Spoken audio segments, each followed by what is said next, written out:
You are listening to Processing Trauma Out Loud, conversations about trauma and healing from two women who are doing the work. My name is Jeremiah Jones, and I am the producer of this podcast. Today, Candace and Cher start a two-part series on attachment wounds that lead to our attachment styles in adulthood. This first episode identifies 4 attachment styles with deep compassion for why we may struggle with insecure attachment. Listen in as Candace and Cher provide insight to how we develop our attachment style and what we need in order to heal and find more joy in our relationships today. Hi, Cher. Hey, Candace. Good to see you. Good to see you. Happy Monday. Yeah, I know. Early morning. We're here bright and early. We don't usually record on Mondays, but it just happened to be that this is how it was going to work for our week. Yeah, I'm super excited about our topic today, and it's just so important. And I think it's going to be really helpful for our listeners. Our topic today is going to be talking about attachment wounds that lead to our attachment style as adults. I got excited about this when I was in college back in the day in the 90s. I wish I would have paid attention more. Yeah. But there was a draw for me. I was having babies, and I do think it helped to some degree to get a little bit of understanding, but just the current research, and especially over the brain and all these studies that have confirmed the importance of early attachment in childhood. I just really can't get enough right now. I'm focusing on it pretty intently. It's helping me. I know it's helping you. It's helping people that we love that are learning about it as well. And it is important. It's important to our children as we parent them. It was important for us when we were children. And it's so important in the ways that attachment struggles, attachment wounds affect so many aspects. Maybe we'll even say every aspect of our current relationships. And so I want to just throw the question out right away, Candace, like, why are we talking about attachment wounds? We're talking about attachment wounds today because, like you said, they affect every aspect of our life. I do want to just start off by saying we did not have to have perfect parents, or we don't have to be perfect parents to make sure that our children are securely attached. However, the more we understand and know what creates secure attachment, the more we can be aware of how we can do that, not just with our children, but in adulthood, with our friends, with our partners, our spouses. And so really we're doing this because we want people to enjoy their relationships more. I think you said as we were preparing, well, I'm just going to read it because it was just so good. You said that we want to offer education around attachment wounds and styles to gain an understanding of why relationships often look like a battleground instead of a place of love, joy, and rest. And really, that's why we're doing this episode. Yeah. We all have this desire, right? That our relationships are a place where we can give love that is received and that we can receive love that is given. And yet, rather than experiencing that, so often we have, even in our most important relationships, there's an underlying foundation of insecurity. Mm-hmm. And I mean, truth is, they have insecurity probably, and we have insecurity there. So that's what we really want to talk about today, is just kind of dipping our toes into these deep waters, because trauma brings attachment wounds, or attachment wounds bring the trauma, right? When we're talking about childhood trauma, developmental trauma, we have to talk about attachment wounds because they're all wrapped up in the same package. Yeah. And so we are going to get hurt and wounded in childhood at times. You know, even when we're coming from wonderful, securely attached relationship homes. But really what brings that is not that the child doesn't have any stress, anxiety, and fear. It's that those things are attuned to, they're paid attention to, and the caregiver or the parent brings some level of care and attunement that's soothing. We we often talk about being seen, being soothed, feeling safe, and having that safety. And so we don't want our listeners to hear that if our child or if their child is in that place that they're going to have these, huge attachment wounds. But we do want to say they need to be tended to in real time as much as we can, that we really are paying attention to when our child or our grandchild, we both have grandchildren that we put this into practice with as best that we can, not perfectly, that we really want to see them and find out what their needs are and meet them the best that we can. As we needed. And I just want to say again quickly, we talked last week about the Big Six, Adam Young counseling the Big Six, where he talks about these 6 really important things that we need in childhood. And if we don't get them, we will have developmental trauma. And these are things like attunement, having our big emotions tended to. And he has six big things. So go to Adam Young Counseling and look up the Big Six. We're not going to talk about them today, but we needed them. And as you said, not perfectly. If our parents got it right about half of the time, or, if we get it right with our kids about half of the time, that really is enough to help a person come into adulthood with a sense of security in their relationships that then does enable them to develop healthy relationships and secure relationships. And so we're talking particularly to the people who have childhood trauma. And so we're going to dive into these categories of attachment wounds. And I wonder, Candace, if you want to just kind of start the conversation about, there are some categories that have been defined. And let's just talk a little bit about what they are. I want to read a statement that I made as we were having this discussion, and you said, "Oh, that's good. Write it down."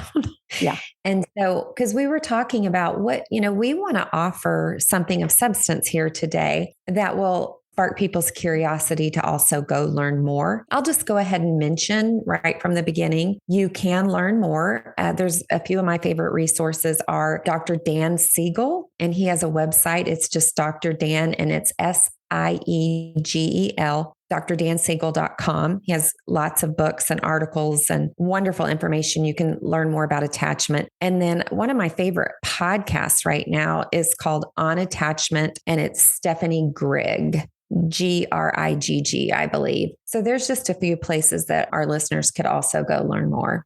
But what I said is our unhealed wounds are our unconscious drivers that lead us to try and meet our current needs in ways that can still hurt us.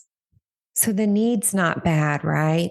The desire is not bad, but the ways that we are trying to meet those needs is what becomes problematic. And so I'm just going to share a little bit about the 4 different attachment styles, and you can kind of get an idea. Maybe you're going to identify with something. I do want to say we usually have more of a primary one, but we can have more than one and different types of relationships. Oftentimes we're going to identify, I think that this is usually my main go-to. I won't get into a lot of the research, but I will just tell you the founder of attachment theory is John Bowlby, and he's really the first one that identified in a real significant way that attachment is the lasting psychological connection between human beings. And he saw the importance of that. But then later on, a lady by the name of Mary Ainsworth, and they were both developmental psychologists, she came up with the 3 attachment patterns. And then a few years later, the 4th one was added, which I'll get into all 4 of them. Cher, do you want to just read or share the quote by Dan Siegel that we thought was so good before I get into the 4 styles? Yes. Dan Siegel said, the emotional quality of our earliest attachment experience, and I'll just repeat that, the emotional quality of our earliest attachment experience is perhaps the single most important influence of human development. Mm-hmm. That just feels so huge to me. Mm-hmm. Yeah, it does. If that's true, and I believe it is, and I know you believe it is, this information can be gold. So we'll just quickly mention that there is the secure attachment. that is a child who feels seen, who feels soothed when distressed, which brings safety and security to their world most of the time. It's the child that knows, they learn, oh, there's ruptures. Sometimes mommy gets mad at me, but mommy comes back and repairs and talks through the situation. The child begins to expect that they're going to be comforted or tended to when they're distressed. The securely attached child learns that they can depend on others and that it's okay to let others depend on them too. It doesn't feel too much for them. They're able to express their needs and their wants with, sometimes there's, even in securely attached, you can feel a little anxious, but it's not overly anxious to where they get into the insecure attachment style. Securely attached children also learn that sometimes when others do need space as they grow older, it doesn't feel fatal to them. They know that somebody needing a little space isn't a rejection of them. Really coming through with just the healthy self-esteem for the securely attached child. And then the next three are the insecure attachments. And there's different names for some of these, but the anxious attachment, that can be called ambivalent or preoccupied. And this comes from the child who can't depend on the caregiver to consistently meet their needs. It really is a hit or miss situation for them. Sometimes I will be tended to, sometimes I won't, but oftentimes they're not tended to when they truly are distressed and need it. They become anxious because they're not sure they're going to get their needs met. These children grow up into having a high need for connection. They fear being alone. There's a constant monitoring or analyzing other people's behavior because that child learns to some degree that if I can figure out a way, like if it's about me, I can figure out a way to get this person to want to connect with me.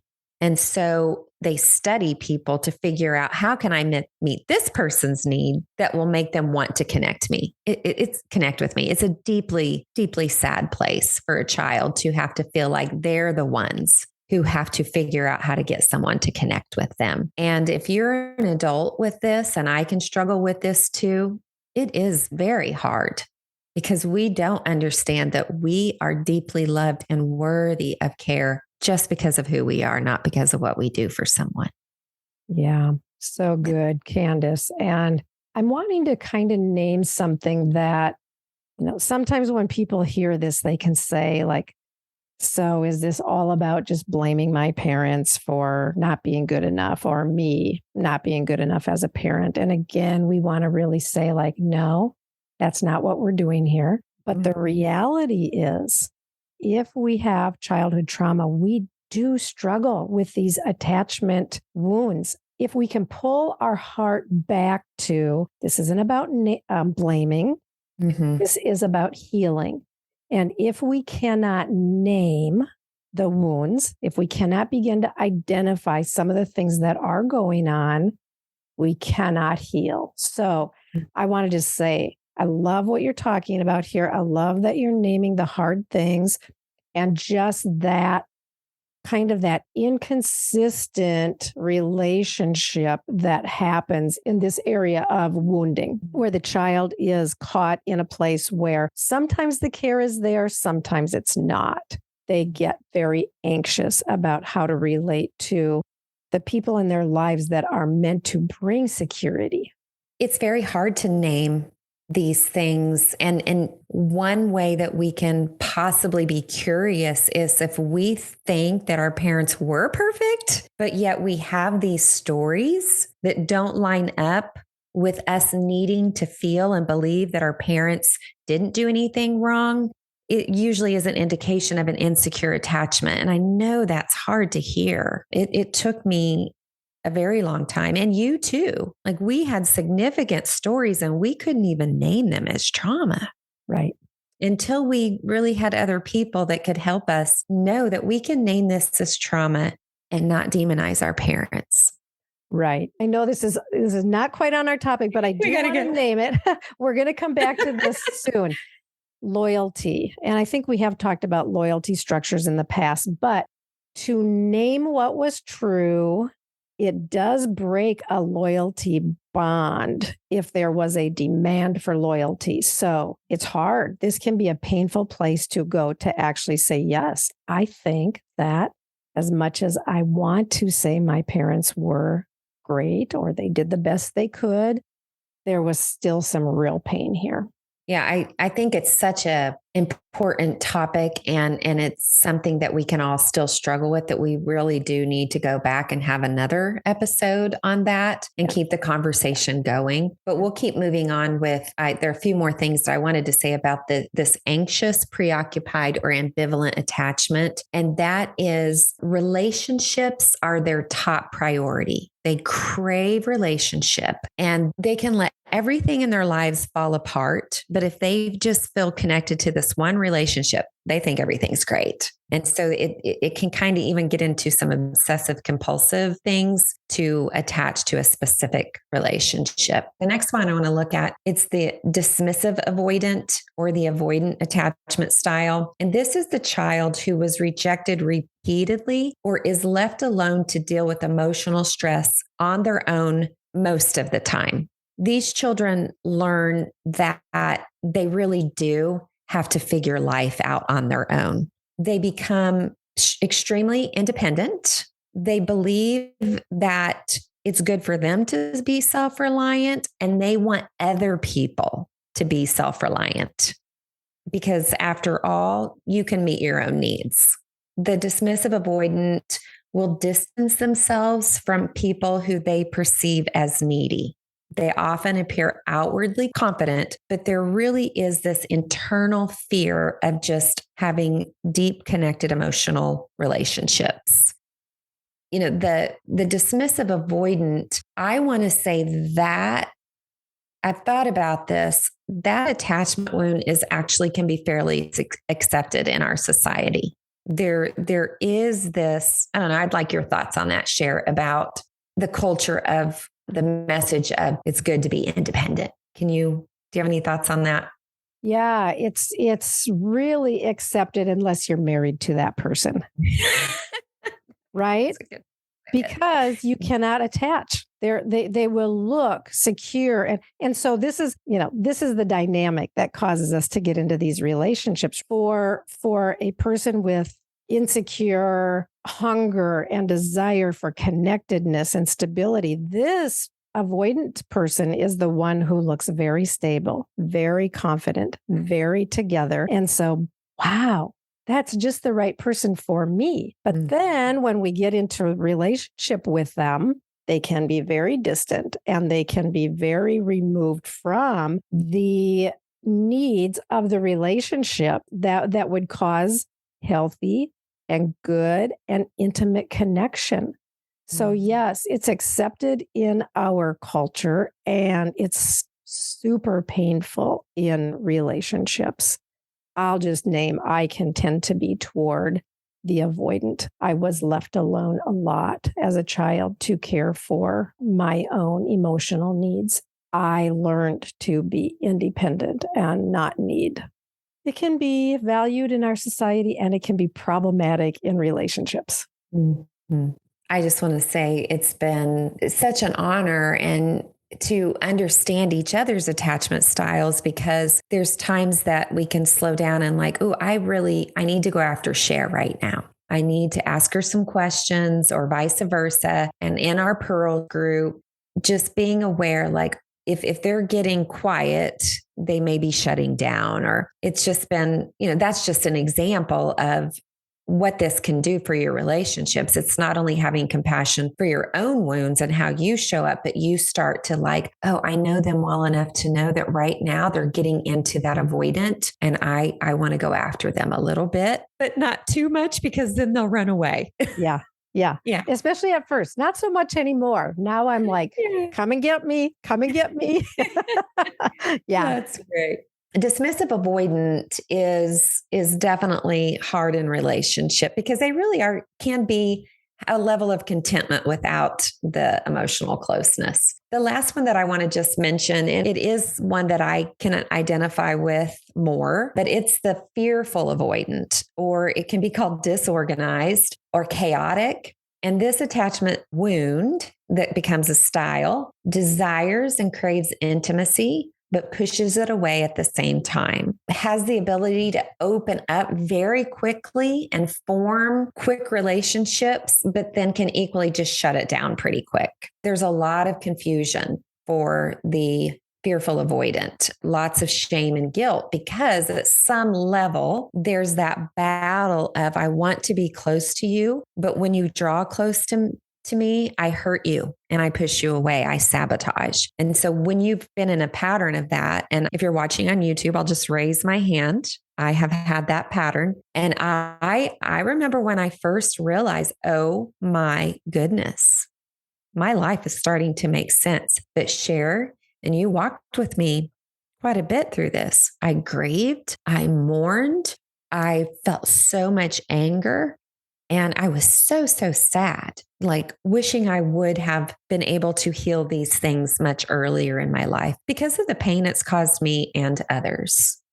Yes. And I have watched you come into secure earned attachment where your feet are on the ground now in a way that they just weren't before. Like you have more security, and particularly, and we want to hit this, we're just about out of time, but how relationships like we do have now with one another can help us heal so that we can come to that place of having that what's called secure earned attachment, where we can move into relationships in a different way. But yes, I have watched you and it's been glorious. It is.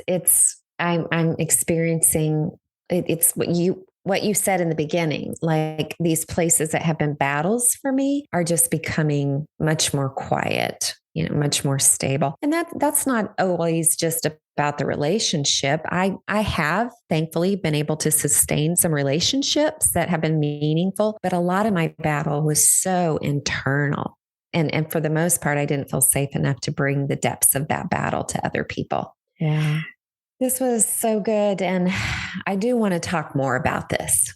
Yeah, I think we'll come back next week and we'll talk, because I want to make sure we really hit on what should we look for in a relationship where we can begin to heal these attachment wounds. And what does that healing process look like? Is it possible? To which we say a hearty yes, absolutely. Is it hard work? Yes, absolutely. And as we begin this journey, our stories begin to make so much more sense. And why we struggle with our stories makes so much more sense. So true. So good to be with you today. Love you, friend. I love you too. Thank you for listening to Processing Trauma Out Loud. Make sure to check out the show notes for links to suggested resources and social media. Like, subscribe, and follow to keep up with our weekly content. And if you don't mind, take a moment to rate and review us. Your feedback is extremely valuable and contributes to the success of this podcast. Music was created by Caleb Paxton, and our sound engineer is Jeremiah Jones of Audistory LLC. We welcome you to join us for more conversations soon. Take care.